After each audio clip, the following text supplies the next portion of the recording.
You are being robbed right now as you watch this, and yesterday, and the day before that. But you haven't called the police. You haven't even noticed the theft. Because what's being stolen isn't something you can hold. You can't see it in your bank statement. You won't find it missing from your pocket. It's your life in tiny, silent fragments. They call it wasted time, but that's too gentle, too forgiving. Let's call it what it really is, the murder of your potential. And you are holding the knife. So, what exactly is this lost time? It's not the big, obvious hours, not the vacation or the dinner with friends or the deep work that exhausts you. It's the space in between. It's the 20 minutes you spend scrolling before you get out of bed. It's the hour-long show you watch while you stare at your phone.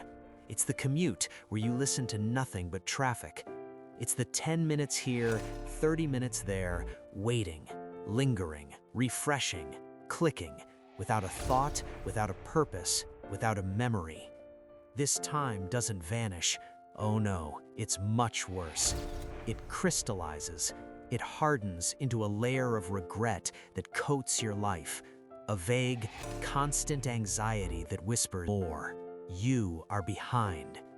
You feel it, don't you? That low hum of guilt in your chest when you lie down at night? That's the echo of murdered time.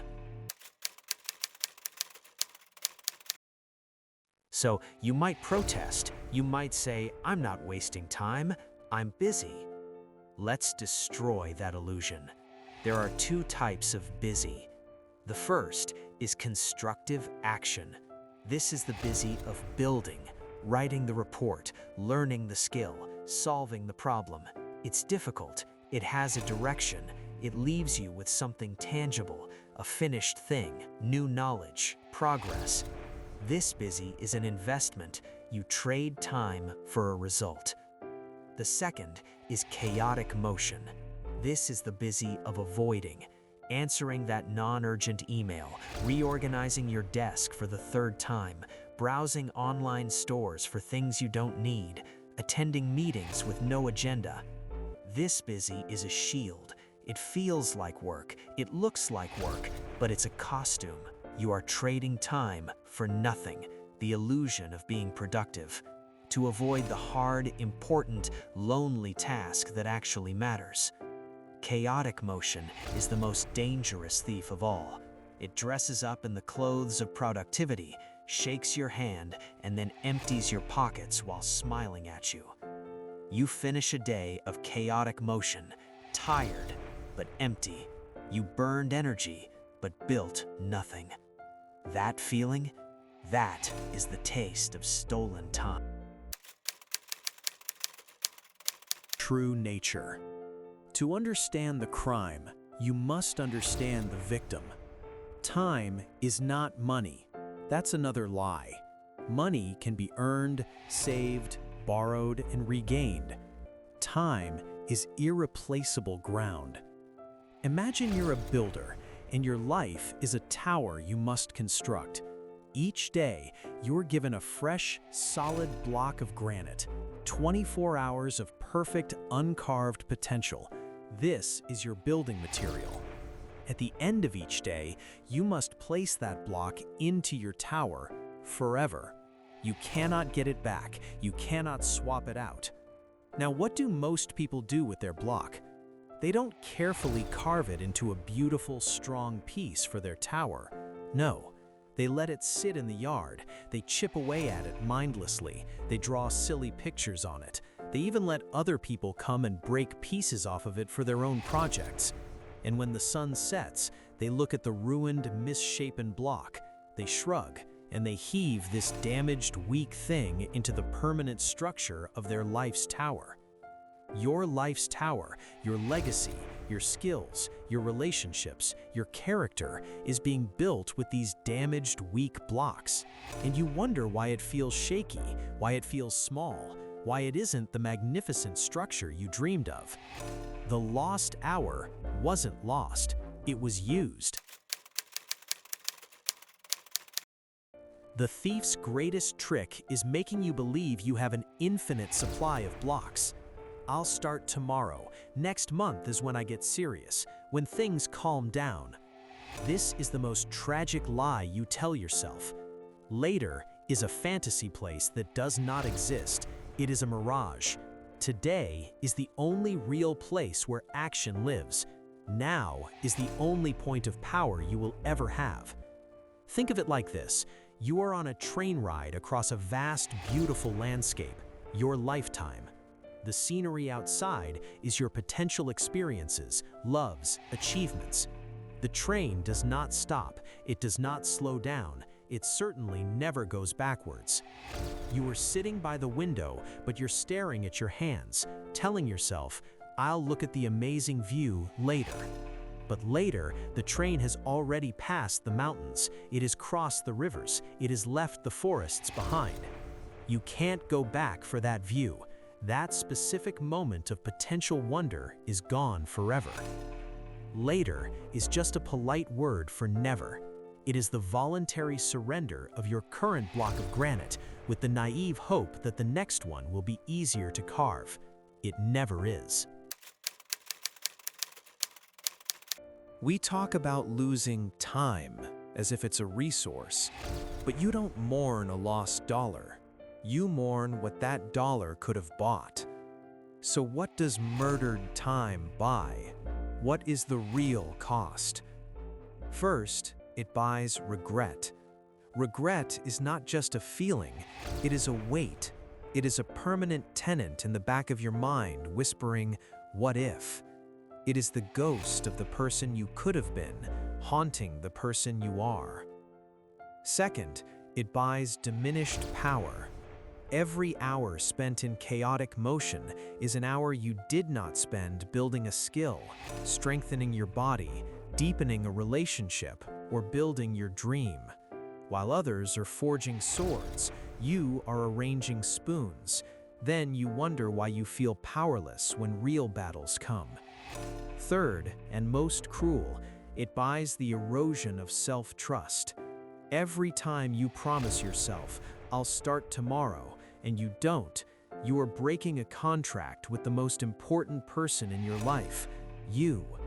You stop believing your own word. Your motivation, your willpower, it all leaks out through these tiny broken promises. You become a leader that your own soul cannot follow. This is the real robbery. They aren't just stealing minutes, they are stealing your future self. They are stealing the strong, capable, proud person you were meant to become. So far, this has been bleak, I know, because you must see the depth of the hole before you can climb out. Here is the turning point. You are not a passive victim of time. You are its architect. The knife is in your hand, yes, but that means you have the power to put it down. You have the power to pick up the chisel instead. You cannot get back the murdered time. Mourn it for a moment if you must, then let it go. That person who wasted those hours, he is gone, she is gone. The only person that exists is the one reading these words right now, the one with this current, untouched, perfect block of 24-hour granite in front of them, and the next one tomorrow. The game does not start yesterday, it starts now, this exact second. The past is just a story, the future is a fantasy. This moment, this breath, is the only piece of reality you can ever build with. You don't need a complicated system, you need a ruthless filter. Before you engage in any activity, ask two brutal, simple questions. Question 1. Am I building or am I avoiding? Is this constructive action that adds a strong block to my tower, Or is this chaotic motion that just makes me feel busy to avoid something hard or important? Be brutally honest. Your gut knows the answer. Question 2. Will my future self thank me for this? Project yourself forward 1 year, 5 years. Look back at this hour you are about to spend. Will the future, stronger, wiser you smile with gratitude? Or will that future you shake their head with quiet disappointment? That's it. Those 2 questions are the chisel. Scrolling mindlessly? Avoiding. Watching a show you love to truly rest? Building, if it's deliberate. Learning the basics of a language you need? Building. Complaining with friends about things you won't change? Avoiding. Planning your week? Building. Worrying about things outside your control? Avoiding. It is not about eliminating rest. Rest is sacred. It is deliberate rebuilding. It is building. It is about eliminating leakage, the mindless, pointless, forgettable seepage of your life force into the digital void, into worry, into meaningless motion. Your mission, should you choose to accept it, is not to fix your whole life today. That's overwhelming. That's how you fall back into the trap. Your mission is this: your very next block. The next hour, however you plan to spend it, after this video ends. Will you give it to the thieves, or will you pick up your chisel? Carve just 1 block. Make 1 deliberate choice. Read 10 pages of a book that matters. Write 100 words of that idea you have. Do 1 proper set of exercises. Have 1 real, phone-down conversation. Prove to yourself that you can do it, just once. Because 1 strong block changes everything. It proves the tower can be stronger.